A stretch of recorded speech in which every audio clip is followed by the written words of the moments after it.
মুৰাজাৰত signature আঁচনিৰ কামত ব্যাপক অনিয়মৰ অভিযোগ উত্থাপিত হৈছে।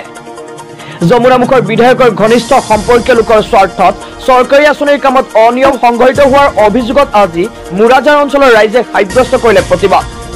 এমএলএৰ দলাল হুঁশিয়াৰ হুঁশিয়াৰ হুঁশিয়াৰ এমএলএৰ দলাল হুঁশিয়াৰ হুঁশিয়াৰ হুঁশিয়াৰ উন্নয়নৰ কামত স্বাৰ্থ লোভী দলালসকল হুঁশিয়াৰ হুঁশিয়াৰ হুঁশিয়াৰ এমএলএৰ দলাল ৰাজ নচলিব নচলিব নচলিব এমএলএৰ দলাল ৰাজ নচলিব নচলিব নচলিব ৰাস্তাৰ উন্নয়নৰ নামত দলালি ৰাজ বন্ধ কৰক বন্ধ কৰক বন্ধ কৰক এমএলএৰ দলাল হুঁশিয়াৰ হুঁশিয়াৰ হুঁশিয়াৰ। প্ৰতিবাদকাৰীৰ অভিযোগ মুৰাজাৰ বজাৰৰ মাজেৰে যোৱা গড়কাপ্তানি পথছোৱাৰ দুয়োকাষে চিচি ব্লক লগোৱাৰ প্ৰতিশ্ৰুতি দিছিল, কিন্তু তাৎপৰ্যপূৰ্ণভাৱে মুৰাজাৰ উচ্চতৰ মাধ্যমিক বিদ্যালয়লৈকে চিচি ব্লকৰ কাম সম্পূৰ্ণ কৰি এই আঁচনিৰ কাম ইমানতে সম্পূৰ্ণ হোৱা বুলি ৰাইজক অৱগত কৰে বিভাগীয় বিষয়া তথা ঠিকাদাৰ কৰ্তৃপক্ষই।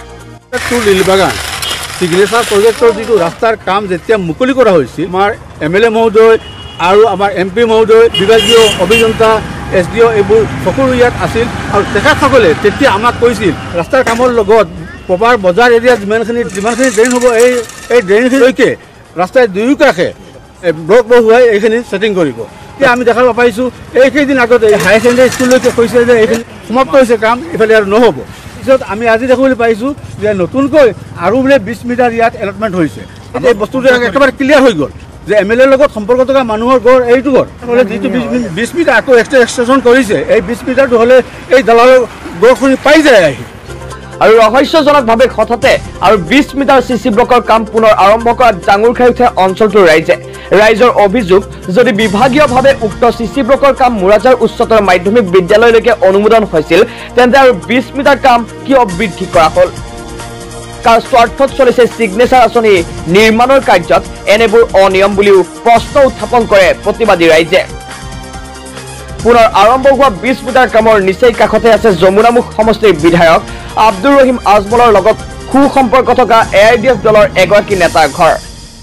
আৰু নেতাগৰাকীৰ ব্যক্তিগত স্বাৰ্থত চিচি ব্লকৰ কাম পুনৰ 20 মিটাৰ বৃদ্ধি কৰা হৈছে বুলি এক বিস্ফোৰক অভিযোগ উত্থাপিত কৰে অঞ্চলটোৰ ৰাইজে। ক্লিয়াৰ হৈ গ'ল যে এমএলএৰ লগত সম্পৰ্ক থকা মানুহৰ গড় এইটো গড় হ'লে যিটো 20 মিটাৰ আকৌ এক্সট্ৰা এক্সটেনশ্যন কৰিছে, এই 20 মিটাৰটো হ'লে এই দালালৰ গড়খিনি পাই যায় আহি। সেইকাৰণে এই দালালৰ চক্ৰৰ লোভত এই 20 মিটাৰ এক্সটেনশ্যন কৰিছে। সঁচাকৈ যদি কোনো ৰাজনৈতিক দলৰ পালি নেতাৰ ব্যক্তিগত স্বাৰ্থত চৰকাৰী আঁচনিৰ কামত এনেকৈ অনিয়ম সংঘটিত হয়, তেন্তে সেয়া গৰিহণাৰ যোগ্য। ইপিনে প্ৰতিবাদকাৰীৰ দাবী, অকল এই 20 মিটাৰ কিয়? মুৰাজাৰ বজাৰৰ মাজেৰে যোৱা গড়কাপ্তানি পথৰ দুয়োকাষে চিচি ব্লক লগাব লাগে।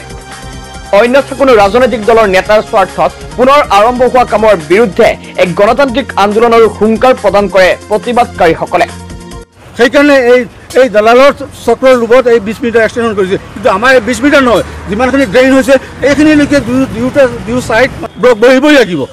এই বিভাগীয় SDO ইঞ্জিনিয়াৰ সকলোৱে আমাৰ এই স্পটত আহিব লাগিব, তেখেতক এষ্টিমেট লৈ পেলাই। এমএলএৰ দলাল হুঁশিয়াৰ হুঁশিয়াৰ হুঁশিয়াৰ উন্নয়নৰ কামত স্বাৰ্থ লোভী দলালসকল হুঁশিয়াৰ হুঁশিয়াৰ হুঁশিয়াৰ এমএলএৰ দলাল ৰাজ নচলিব নচলিব নচলিব ৰাস্তাৰ উন্নয়নৰ নামত দলালি ৰাজ বন্ধ কৰক বন্ধ কৰক বন্ধ কৰক। Bureau report HD Live 18।